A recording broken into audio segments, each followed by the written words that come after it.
शेवटी कसं बस त्याचं लग्न झालं.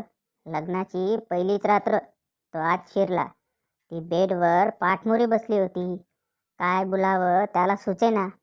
शेवटी त्याने देवाचे नाव घेतले आणि परंपरेप्रमाणे म्हणाला, हाय, जेवण झालं का?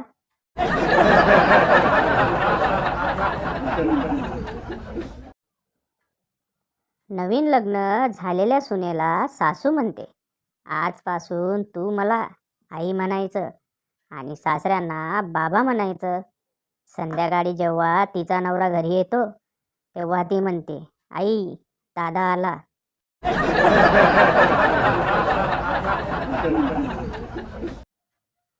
बिअर संपून विस्कीचा खप वाढला की पावसाळा सुरू. विस्कीवरून रमकडे कल वळला म्हणजे हिवाळा सुरू. रमवरून परत बिअर चालू झाली म्हणजे उन्हाळा सुरू. हे खरं ऋतुचक्र. बाकी हवामान खातं वगैरे सगळे थोटांड आहे.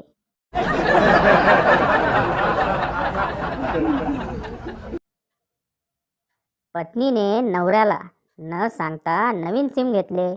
नवऱ्याला सरप्राईज द्यावे या हेतूने ती किचनमध्ये गेली.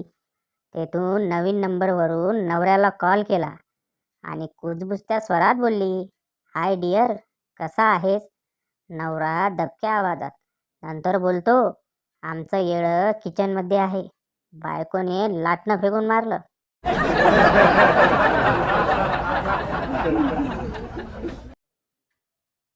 पूर्वी फार थोड्या लोकांना स्वतःचे व्यंगचित्र काढता येत होते, पण आता सेल्फीमुळे ते सर्वांना सहज शक्य झालं आहे.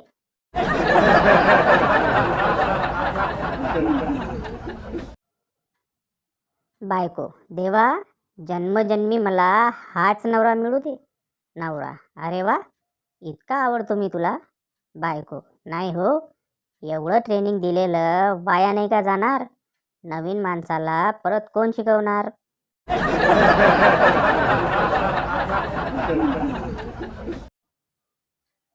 दत्तूची आई, 20 वर्ष मला काहीच मूलबाळ नव्हते.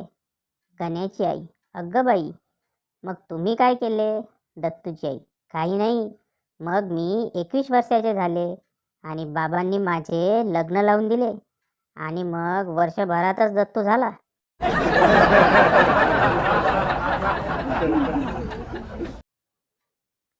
एका लहान मुलाला विचारले, कोणत्या शाळेत जातोस? तो म्हणाला, मी जात नाही, मला पाठवतात.